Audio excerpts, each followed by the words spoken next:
and welcome everyone to the Whale Talk podcast. This month, we're going to be a little bit light-hearted than usual because we're going to be talking about whales in media. So we're going to be talking films, documentaries, everything in between, probably a little bit of Star Trek here and there. And we're also going to be talking about the Narrow Ridged Finless Porpoise. I'm Cavone, and joining me as ever is a man who lives in a place where flip flops are considered formal wear, but only if you have a nice pair. It's Stu Fitzpatrick. Ooh, hello, hello, hello. From Florida. How's it going? So, we won't talk about the other Florida facts we had lined up, but Florida has some interesting weather, as we found out. We've queued them up for future months. Yeah, we're waiting for the perfect month of the weather. I mean, it's every month, isn't it? Hmm. So, before we get into the whale facts, I just want to mention what I'm wearing on my head because obviously this is not how you wear a hat. But we have new merch. We have new Whale Talk podcast merch. So, first of all, we've got a hat. So, typical hat. There's nothing on the sides, nothing behind, but there's stuff on the front. The Whale Talk podcast hat with our brand new merch logo. We will be having a t-shirt coming up soonish as well. So, if you're interested in merch, I will leave a link to the merch store in the description of the YouTube video, and I will leave it in chat on Twitch. If you're watching this live on Twitch, it's in the pinned comment. And so all proceeds that we make of this merch goes back into the actual channel itself. And yeah, so I hear Geofit says that he wants to buy one. Oh yeah, I need a hat. Yeah.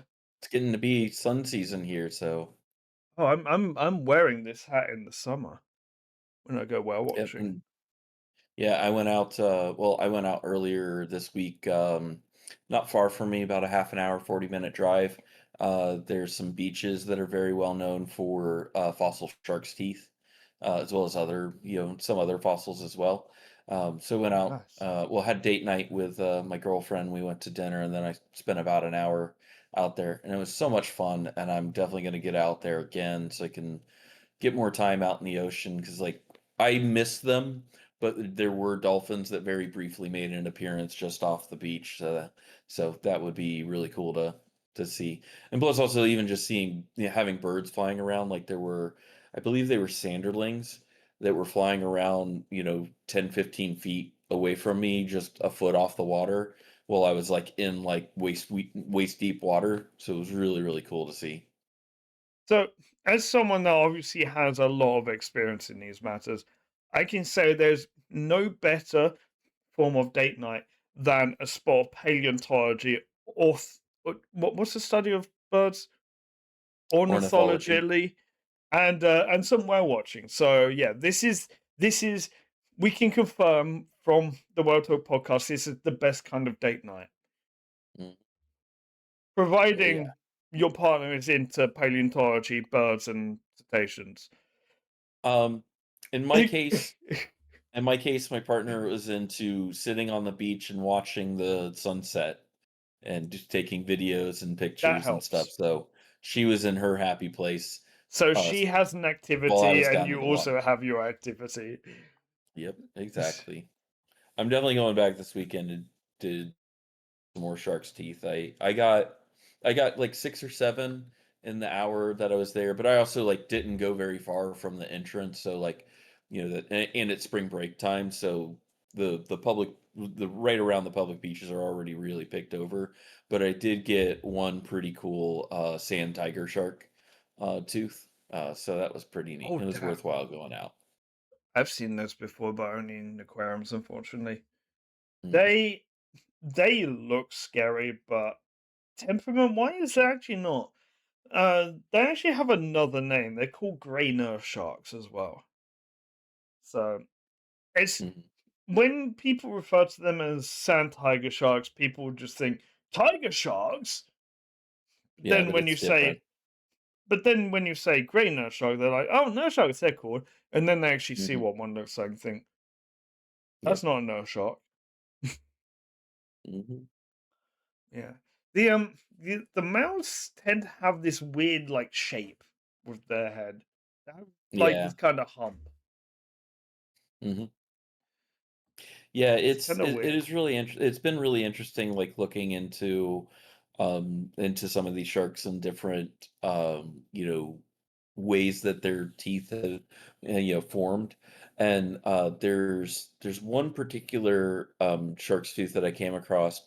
It's very rare to find it here, but apparently there's a deposit somewhere on the West Coast of the US, where they're commonly found, but I think it's called, like, a cowhead shark, but their teeth are really cool because it's like you have this kind of long, long root, but then instead of having one tooth come out, you have like five or six like kind of fin shaped bladed teeth.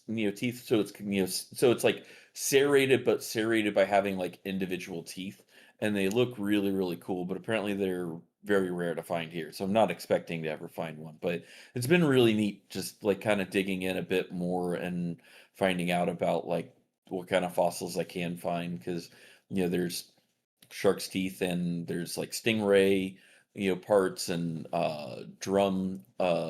drumfish, mouth parts and suckerfish mouth plates but also, like, mammal bones and teeth too, can be found, right out here on our beaches, so that's a little more rare.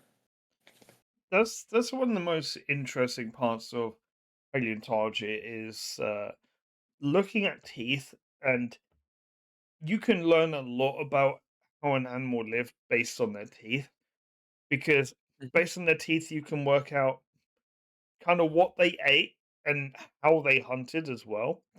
mhm,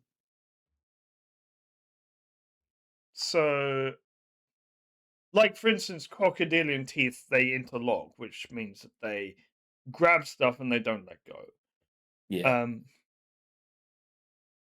but like for instance, if you were look at like a snake's skeleton and you looked at their teeth and you saw that they've got two teeth, big fangs, yep, like you'd kind of realize, well, actually these, like what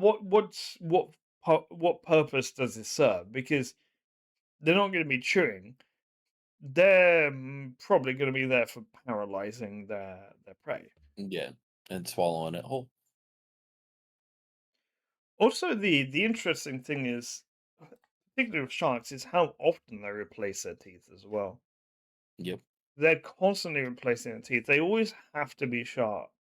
Which is which is part of why there's so many, shark's teeth, Yeah, here because so it wasn't like geologically speaking, it wasn't that long ago that Florida was completely underwater and then there was a small island, and then that island grew and then eventually, we had when the sea level, dropped, we have, Florida as we know it, form.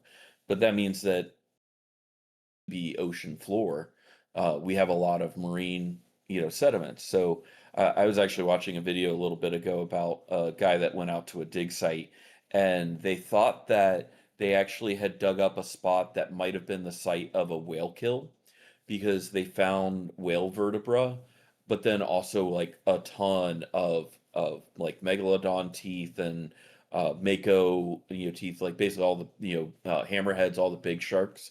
They found a bunch of teeth and these vertebrae in one spot, so it very well could have been a whale kill or a whale fall that the yeah. sharks were feeding at. So I can't remember what ecotype it was, but recently they looked at the. I saw something recently. This actually might come into our documentaries and like film series that we look at in a bit.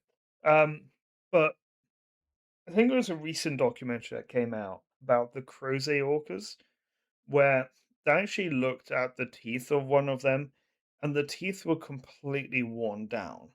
Now I can't remember Mhm. if it was the same population, but the teeth were completely worn down.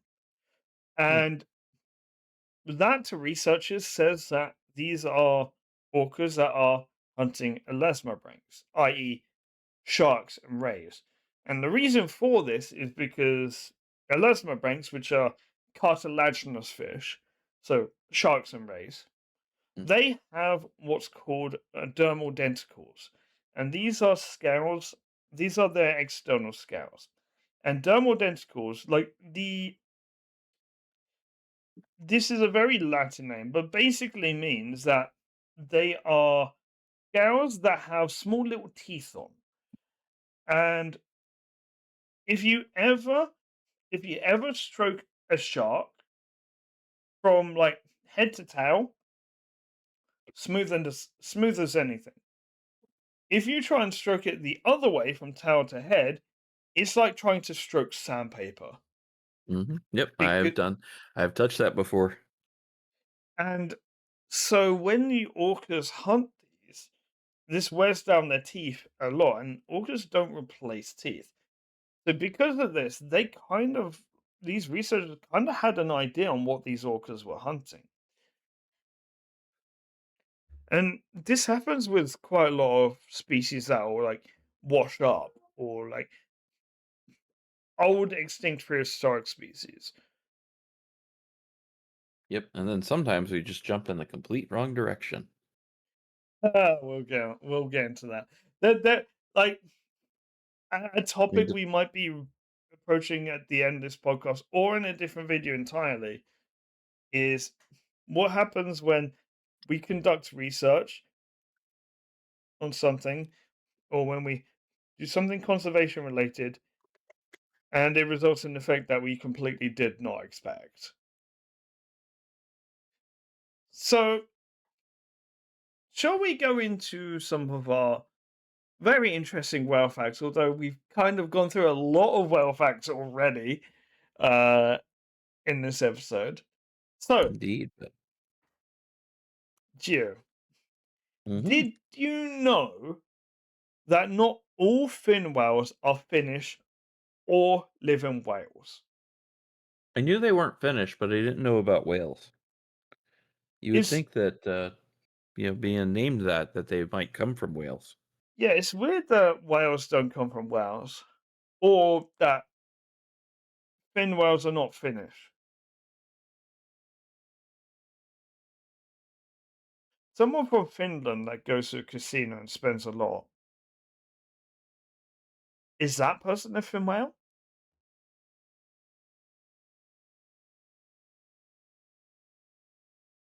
I think I think they must be, right? Because they're a whale and they're a fin. So, our next whale fact. Whales don't watch cable TV. That is an interesting one. It Means they're not sounds very informed on, current events. it sounds like Gio is on the other side of the room. Oh, sorry, I turned away for a second. I was Fair messing with enough. something. And our last whale fact is one that's kind of quite long-winded. So, and this kind of jumps into our first topic. So, you guys may know of Keiko the orca. So, Keiko the orca was from Free Willy, and during Free Willy, was actually nominated for Best Kiss at the 1994 MTV Movie Awards. Now, Mhm. the producers of these movie awards got incredibly lucky because he fortunately did not win. And the reason why they got lucky is because there were serious concerns that Keiko the Orca might not have shown up to collect his award at the MTV Movie Awards. Mm, yep, that would have been a shame. Yeah, yeah. Also, how cool is that? That good. That's like an internet troll before internet trolls were a thing. Mhm. But that's kind of funny. Now, Dorado, thank you for the raid. Welcome on in. So, okay, do you want to hear a genuine whale fact? As in, Yeah, like, let's hit it. I mean, all of these before are whale facts. I mean, whales don't actually watch cable TV. Mhm. But this is one that you might not have heard of. Did you know that orca calves actually have whiskers? Now, they are born with whiskers, which they lose soon after birth. And it's speculated that this is likely an aid to help nursing. So, this is a whale fact that I did not know before this month. So, I didn't know it before reading our notes today. it's I saw that and I'm like, there's no way this is real. And then Mhm. I saw on the Center for I saw it on the Center for Whale Research's website, and I'm like, wait, if they're saying it, it must be true, right? It is a pretty Uh, cool fact, though. it's really cool. And hey, we already covered our shark fact today. We talked about their skin. Oh yeah, we like. Do There you we go, think? shark lovers. You can't complain. Do we We think also been this talking is? about shark's teeth. We've given so much shark content here, man. I think that means we should probably get into our main topic, though. Are we sure this is the only time we're going to be talking about sharks today? It's probably not. Probably not. Um, there's there's No de- complaints from the shark lovers. there's definitely a point today where I think we might mention a particular name of a particular shark movie. It's possible. So today we are talking about whales in films, series, and documentaries. And so this is going to be a bit of a light-hearted one, but I decided to include documentaries into this as well because honestly, not that many films, not that many series. But the documentaries, I'll basically talk how these documentaries got me into it. Um, However, before that, I'm pretty sure Girafits has been bursting to talk about one particular piece of media that has whales and dolphins in. Yeah, I've been waiting for this one. You've been waiting like months. I mean, we've mentioned it's gotten mentioned a few times on the podcast before. No, really? Yeah, I think we have. I was kidding. Like it's Oh. okay. Shall we April just 1st was yesterday, sir.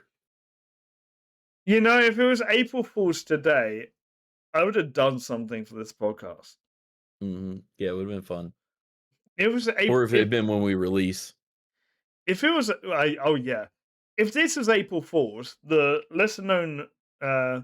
lesser known whale species would have been a bottlenose dolphin. Or an orca. Those are those whales? The lesser known whale or dolphin. Okay, let's let you pop off on Seaquest. Go ahead, you Okay. have the floor. Alright, so yeah, so Seaquest is one of those series. So I very fondly remember it because it was mid-90s, so I was, like elementary school. And me and my dad watched it, and my dad, he was really into sci-fi.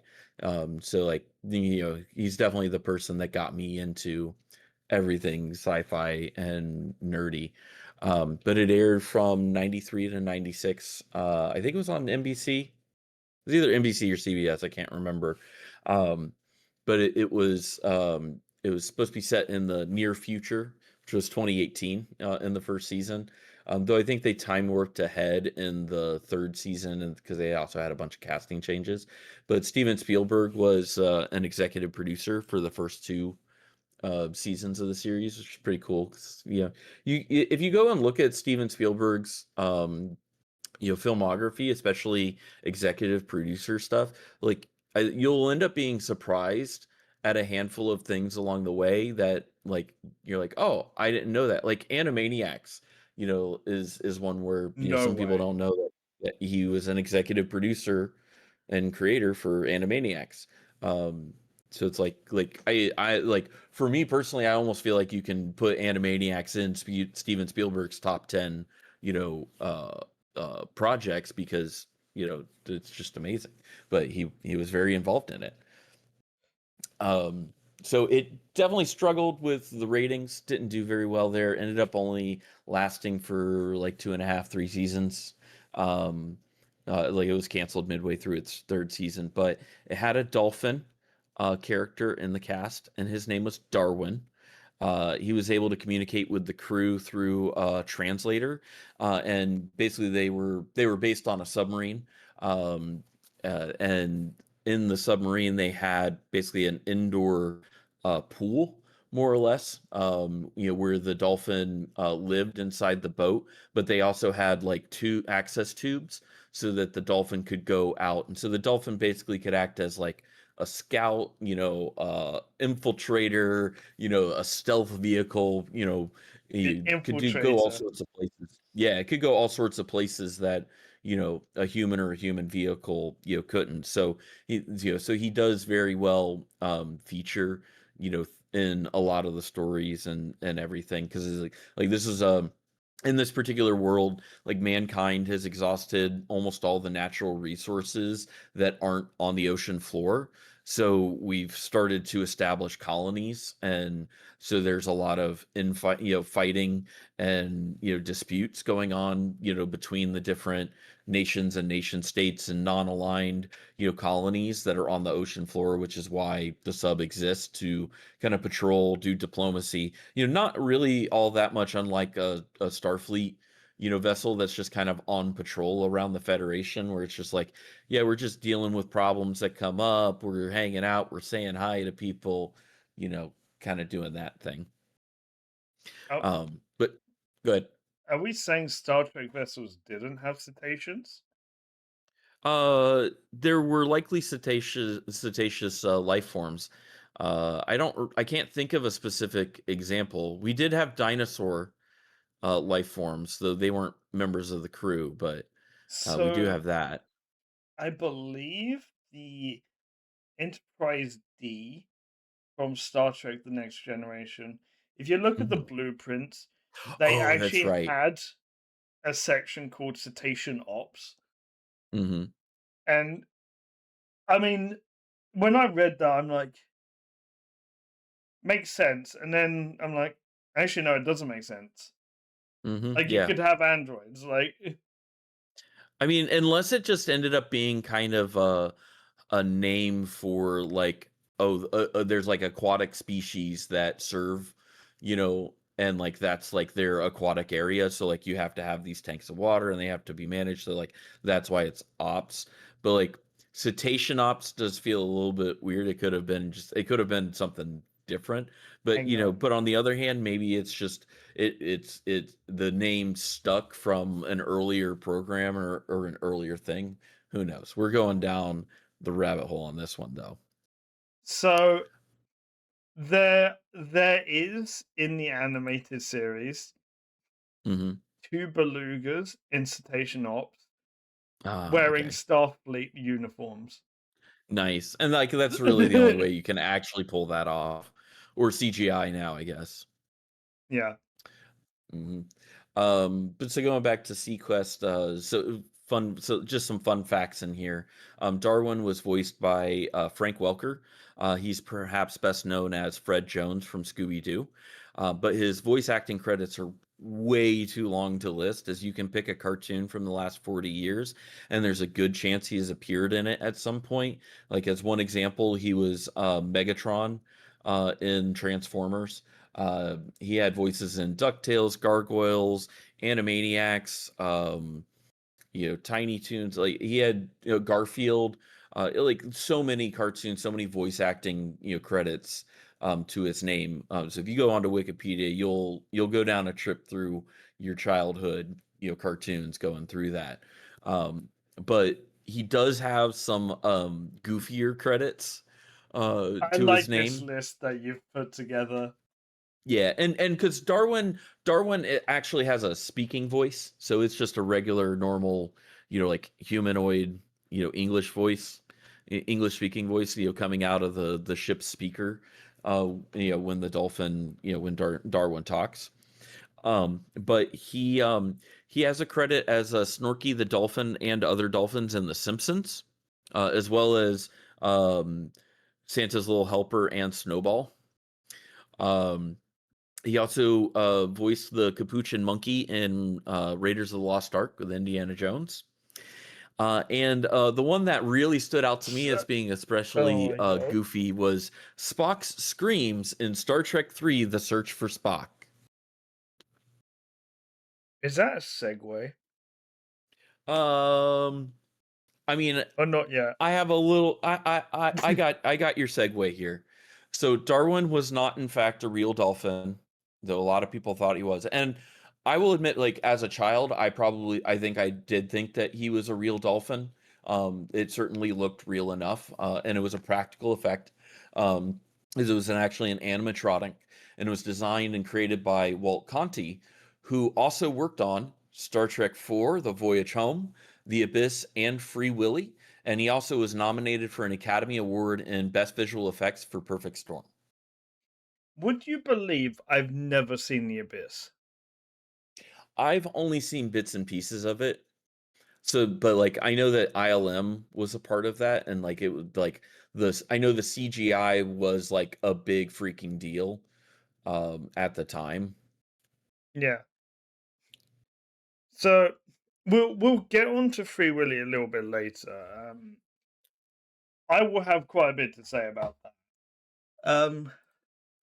So you mentioned Star Trek Episode 4 for The Voyage Home, and obviously, if you were to talk to anyone that's not really like a Star Trek fan, like,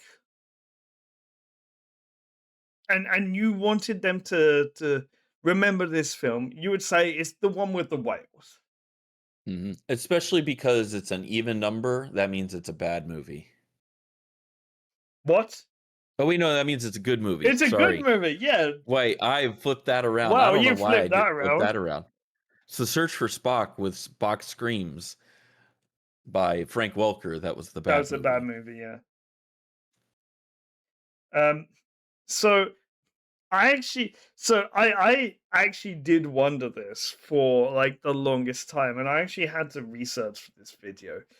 Um, a question that sometimes gets asked is: did Star Trek: The Voyage Home contribute towards humpback whale recovery in the real world? Now, I think a lot of people would assume maybe it did in some way. The truth of the matter is, uh, no, it don't. So the lowest, if you don't know Star Trek: The Voyage Home, basically they're flying to Earth, and there's a probe that arrives at Earth that just disables everything and starts vaporizing the planet unintentionally, and it's because it's trying to communicate with its long lost friends on Earth. They're not people. They're whales. If we use the pronunciation of William Shatner, he pronounces the H before the W in whales. Um, Oh, whales. whales. So this probe is looking for whales, and so whales in the current timeline have been extinct due to human activity. So I almost said the Enterprise is not even the Enterprise. Kirk's team go back in time to the 20th century, and they find two humpback whales who are in captivity. Now, I should say, in our real world, humpback whales have never been in captivity. Um, but in this story, they adapt their ship to be able to actually take these humpback whales back into the future with them. To answer the probe's call, but they have to fight through so much like regulated, like red tape, basically, to be able to get these whales into the future, and to the point where they actually had to stop whalers that were going to hunt them, and then they ended up bringing them back, and then repopulating the the whales from two humpback whales. So yeah, worked that one out. So a lot of people would maybe assume that this film might have had a conservation impact. The truth is that it may have had an impact, but not the impact that most people think. So the humpback whale population, um, so they started back in the start of the 20th century. There were over 100,000 humpback whales in the world. By the 1960s, there were 5,000. 5,000 worldwide. And this was due to whaling and hunting. In the 1960s, the International Whaling Commission banned the hunting of humpback whales. Now, the International Whaling Commission is a voluntary organization aimed to reduce whaling. They don't have any legal power unless the country in question signs up to their charter. And there are currently 88 countries signed up to this in the world. Not enough, but at least it's a start. Now, Star Trek 4 came out in 1986, by which point humpback whales were already making a comeback. And although this same year the Global Whaling Memorial went into effect, so that's most likely just a coincidence that that came into effect the same year that this film came out. But there might have actually been kind of some influence on like the story behind this film as a result of that. And so one point that I can throw in there of an actual example of a movie directly leading to legislative action was the movie War Games. I think with Matthew Broderick, I think it is.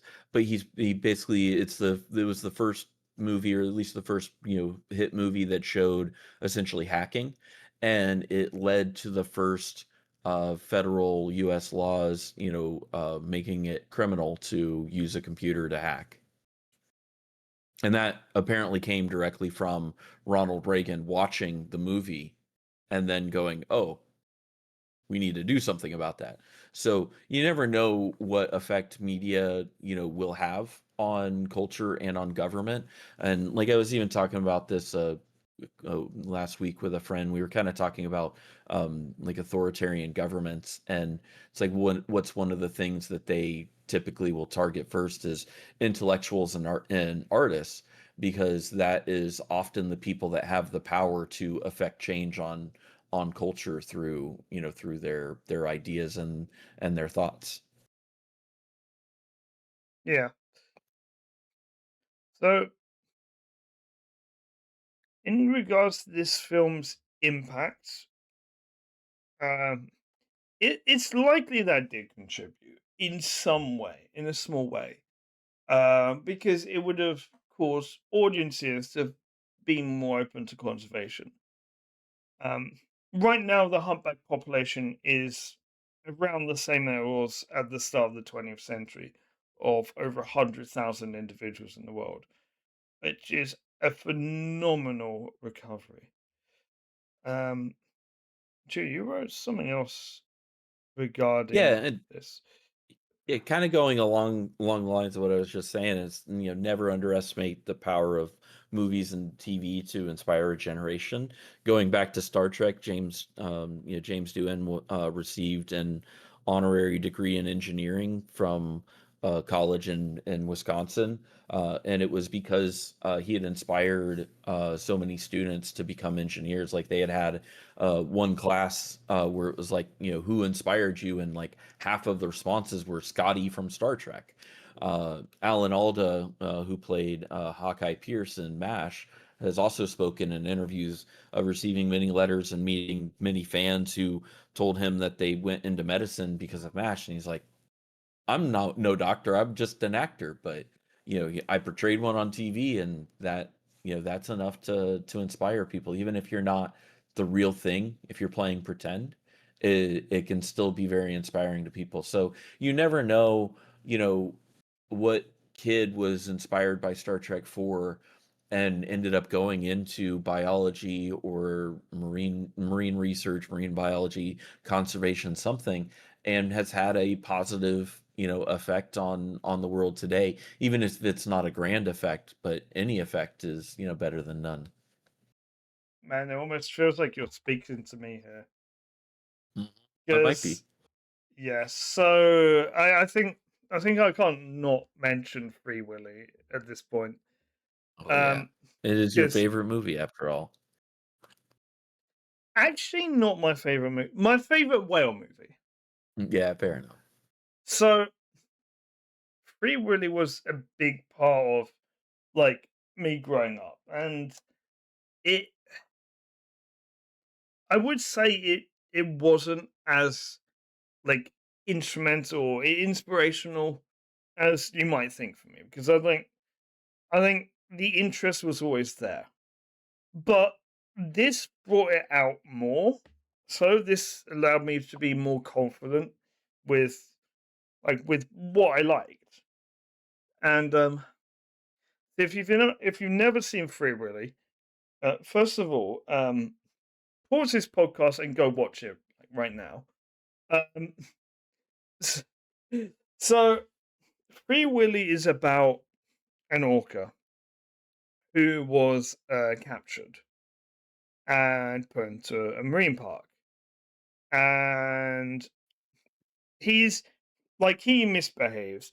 And there's also this kid that's kind of really not found his place in the world. And the two of them connect. It's a And couple of brats bonding. yeah. And it ends up being that this kid manages to free Willy, the orca.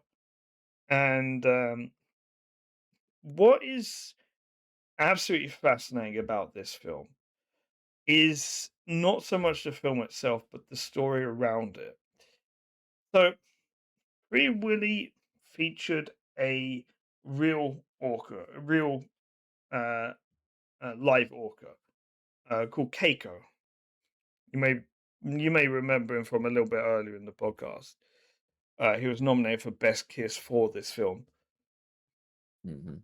Um, so they ended up actually releasing Keiko following following like the fans' desires of this film to release him. Um, Unfortunately, he did not survive that long in the wild. He only survived about 2 years, and then he died of pneumonia. And this pneumonia most likely came from the conditions that he was kept in captivity for so many years. Um, and whether his actual release was a success, you'll find people that argue either way. I think honestly, he socialized with other orcas, but he never properly joined the pod. And I think it's not it's not out of the realm of possibility for adult males to kind of live on their own as well sometimes. So I think for him having the freedom, I think this was absolutely a success. But to portray a message of are we able to actually release these captive orcas? It wasn't as much of a success as we would like because it posed too many questions because he didn't survive for that long. It wasn't conclusive enough. So Free Willy actually had two other films after that. We don't talk about the fourth one. Um, and for the second one, they actually used animatronics. Uh, plus footage of the actual southern residents. And then in the third one, they use only animatronics. So the second one tackled an oil spill that would happen around a fictional version of the San Juan Islands. And the third one the third one was about whaling. And for me, it was always the second one that really captured me, not so much the first one. And the first time I went to San Juan Isles, that was like one of the parts that was surreal because like I'd seen this in my favorite film as a kid growing up. Actually, I actually ate in the restaurant in one of the restaurants that was used in the film. Yeah, it's always cool to be able to, like, go and see a place that you saw, in a movie, like, for mine so if, have you seen Edward Scissorhands? Okay, this is criminal, but I have not seen it. I Okay. know of it. So so in there there's a scene because they filmed much of the movie around the Tampa Bay area. So there's a scene in there where there's this like shopping center and there's this big arch across the like front, the like facade of the shopping center. And that shopping center was in my hometown. It was on the other side of town, so I didn't see it very often. And it wasn't until like high school that I even learned about that history of it. Mm. But it was pretty cool to be able to like see it in person and then see it in the movie. So there were scenes from the Steven Spielberg film Warhorse that were filmed very close to where I lived at the time, and me and my dad would joke like, "Shall we go up, say Mhm. hello to Steven Spielberg, say like, if you need extras, I mean, we're free." Mhm. Yep. Oh, actually, so a fun one to that as well. So, Seaquest said they filmed primarily in Orlando, but they did on location shots all around Florida. And there's a particular episode where they used a chapel on the campus of Florida Southern College, which is the world's largest single site collection of Frank Lloyd Wright architecture. So it was really cool to see it, and that chapel was one of Frank Lloyd Wright's designs. So that's a place that I've been able to see in person multiple times, which is pretty cool. As well as they had used Joker Marchant Stadium, which is the Detroit Tigers spring training baseball stadium for like mech warriors fighting, which was pretty cool too. That's pretty cool. So I there were a few other things that inspired me whilst I was a kid. Did you Okay, we're gonna be talking a little bit about documentaries for a second. Did you ever see the documentary Blue Planet? I don't think I've seen all of it, but I think I've seen bits and pieces of it. So Blue Planet is anyone that grew up in the UK, you'll know this is legendary. This this documentary series. Yeah, because This it's a BBC production, right? yeah, narrated by David Attenborough. Yeah, This was the like his big break, really. I mean, he was kind of famous already, but this is his big break. maybe more his international Yeah, breakthrough. Yeah. and God, I used to watch so much of that. And I remember when I went to university, like everyone else had seen the same amount of Blue Planet as I had as well. Um, Not surprising. oh, I've got a funny story to tell. It's a short story of when I was at university and we did a module on like aquaria. Hmm. And so we had to set up an aquarium. uh, for a fish species of our choice, and we had to make like the perfect habitat. That bit was easy, and we had to basically keep them alive. Which can I just say, if you're a fish keeper, you'll know that that is the worst kind of assignment you can ever have because sometimes fish die, and there's nothing you can do about it.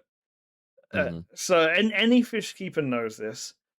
Yep. Uh, Also, And we some had fish are a to. lot more finicky than others. Oh yeah, don't I know? We also had to make sure we had like an exit strategy after, like someone that we could give these fish to after, which is like, it's like the fish tank I have in my house right now. I've had that for over 10 years. Like, if one day I decided I'm gonna stop the fish tank, I'm like, I'm still there like 5, 10 years later because I've got fish that live up to like 20 years old. Mhm. Like, it's crazy. Yep. But for this module, the actual exam, me and my course mates, we all had the same idea because we knew our lecturer had told us that the exam was going to be about clownfish. So, what do we do instead of revision for that exam? We watched Finding Nemo. Mm. And That's a good movie. the funny thing is, like, this was actually helpful. This is actually helpful. It's so funny that this is helpful. Um, so we trying to avoid talking about Jaws here. How about we talk about a whale version of Jaws? So Alright. around the same time that Jaws came out, there was, and this really gives you an idea of like how the public perception of orcas were at the time. There was a film that came out with Richard Harris, and and it was called Orca the Killer Whale. Have you seen this before? I have not, actually. So basically, this orca has a mate, like, and she's pregnant. Um, okay, first of all, um, orcas are not monogamous; they're polygamous. The fathers never stick around. So first Mhm. problem with this movie. Um, then this fisherman captures this male orca's mate, and she dies. So this orca then goes on a murderous rampage, including setting fire to an entire seaside town, which sounds very far fetched. How does an orca go around setting fire to a town? Somehow managed it. And I distinctly remember they ended up going to the Antarctic. I don't know how long they're on those boats for, but they end up having a showdown, like in the ice, and spoiler warning, the orca wins. um, but it was so inaccurate. It was even more inaccurate than Jaws, which was crazy. Also, okay, fun fact. Okay, fun question for you, Gio. Do you know what the name of the boat was in Jaws? Oh, I don't remember, but I know we're gonna need a bigger boat. The name of the boat was actually the Orca. Oh. because great white sharks' only known predator are orcas, which makes you Interesting. think, was this known back then? It makes you think that maybe this wasn't as as recent a discovery as most people think. Mhm. Uh, Speaking of another recent discovery, have you heard of a book called Moby Dick? Oh, yeah. I've never read it, though. So, do you know what inspired that book? And this is something I covered in the news during this week. No, I don't. So, sailors in the 18th and 19th centuries had actually noticed that sperm whales would actually ram and headbutt each other. So, this served as a basis for the idea of Moby Dick. In March, scientists, for the first time ever, managed to get a recording on video via a drone of sperm whales headbutting each other, Hmm. which is the first time they've ever got on video. And that book was that book is how old now? It's crazy. It's one of the classics. Indeed. So, have you got any other whales and No, dolphins s in media? no, Seaquest was really the only one I found that I wanted to. Oh, there is one that I have on my Netflix list that I have to sit down and watch, but it's in Spanish, so I have to read subtitles. Kind of a little bit puts me off. It's called Mhm. it's called Lighthouse of the Orcas, and I believe it's about an autistic boy, but obviously it's got orcas in. Mhm. So our a lesser known species of cetacean this month, or as we sometimes call it, the species that Gia wants to learn about this week or this month. Mhm. So Gia Yep. gave me a few options this month. I've What are we gonna do for July for less known species? Mm. I've because wait, that's gonna be wait. I just realized the July podcast is the 12-month anniversary of the It podcast. is. Yep. So really, lesser known species should be something that is actually well known, just just for the sake of it. Maybe it'll be orcas. I would I would maybe say no to that just by the fact that I'm releasing a long series of videos on it, and I can't sum it up in a small little 10-15 minute block in the podcast. Fine. We'll do blue whales. I like that. Maybe we Yeah, do I feel like actually. definitely you should pick something that's, right off the coast there. Could We've done harbor porpoises, haven't we? I don't remember what. You'll have to go back You through know, the notes. I do humpback whales. It's a good thing that we keep the notes. Yeah, I'll have to do humpback whales if I see a humpback whale by then. Fair enough. Otherwise, maybe I'll pick something out for you. All right. So this month we have the narrow ridged finless porpoise. Now, most of the information that we present during this portion of the podcast um, is from World Dolphin Conservation or WDC.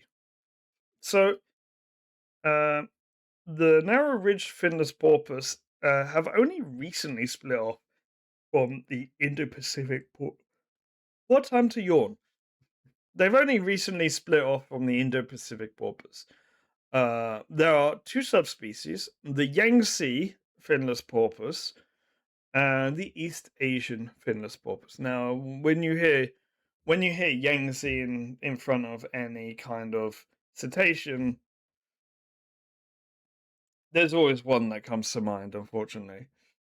Um, Now, this is important because, as you may have guessed, the Yangtze finless porpoise is listed as critically endangered.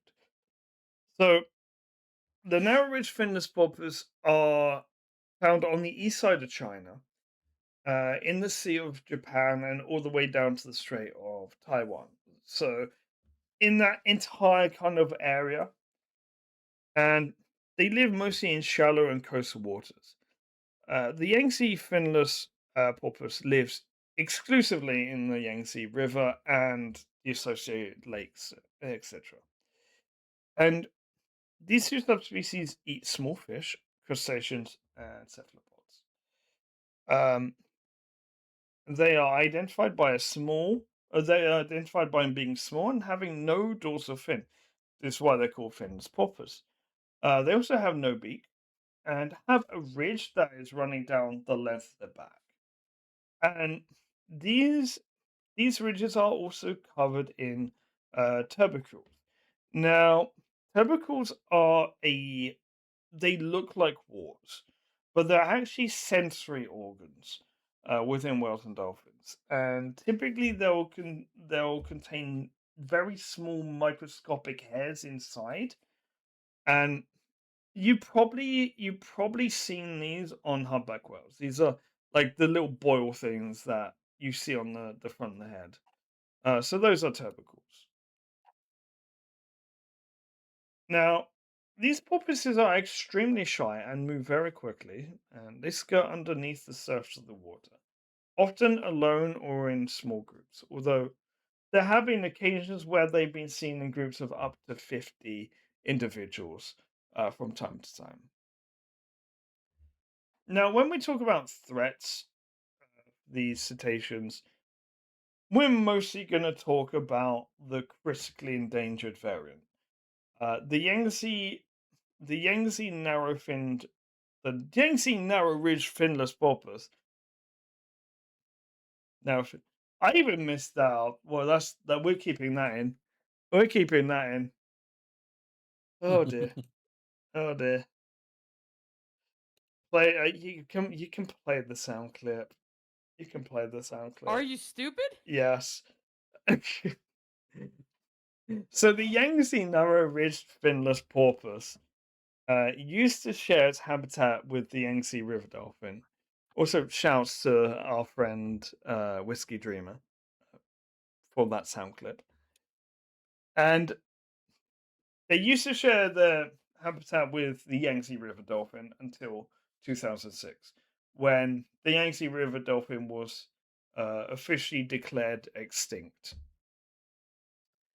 The first cetacean species in human history to go full extinct as a direct result of exclusive human actions as well. These porpoises also face the same threats and the same danger. 20 years on, you'd think we would have learned something, but we really haven't. Uh, they face numerous threats, including hunting, which this absolutely shocked me when I found out this, is that they are hunted. Um, so they face threats, hunting, pollution, fishing net entanglement, and capture for captivity. Um, I I think I'm as worried for these porpoises as I am for the vaquita. I'm gonna be honest.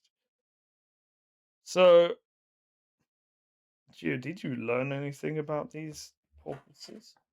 I learned a lot, and I think you pretty well covered it. I didn't have any questions come up. They're pretty cool. Like especially not having the fin. Like they looked interesting when I saw a picture, of them, and so that really, drew my attention. I was like, "Oh, that looks kinda cool. Let's learn a little more about this little guy." Yeah, these so the East Asian Finnish porpoise is not under as much threat as the Yangtze variant. Mhm. So I was going to mention something else. Yes, okay. So I was going to mention something that I just read about today. That the Whale Museum over in the San Juan Islands are actually raising money to improve their stranding recovery going forward, and they helped they helped disentangle three humpback whales last year. So that's going on until the 15th of April, their fundraiser. So I'll leave a link in the description for that as well. If you're over on Twitch and you want that link, do let me know and I'll find it and I'll post it. So now we will cover during this live stream we will cover another topic, but for the actual podcast itself, this will be where we leave it off.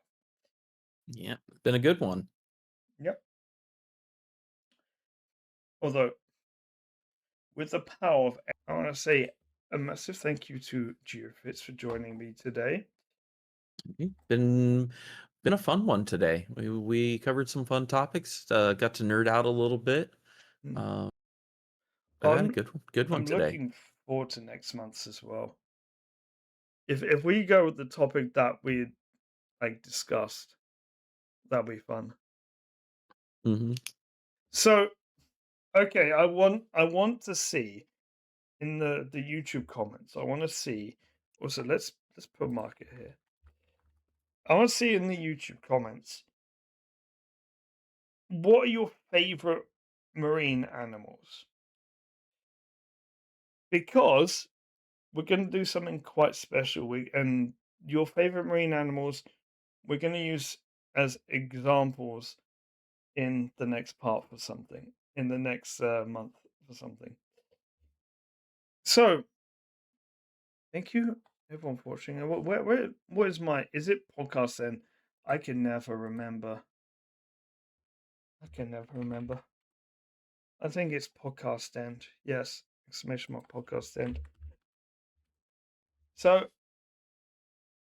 thank you everyone for watching. Remember, merch. We have this in the merch store. We will have a t-shirt which will show off on the next part, hopefully. We'll see you guys next month.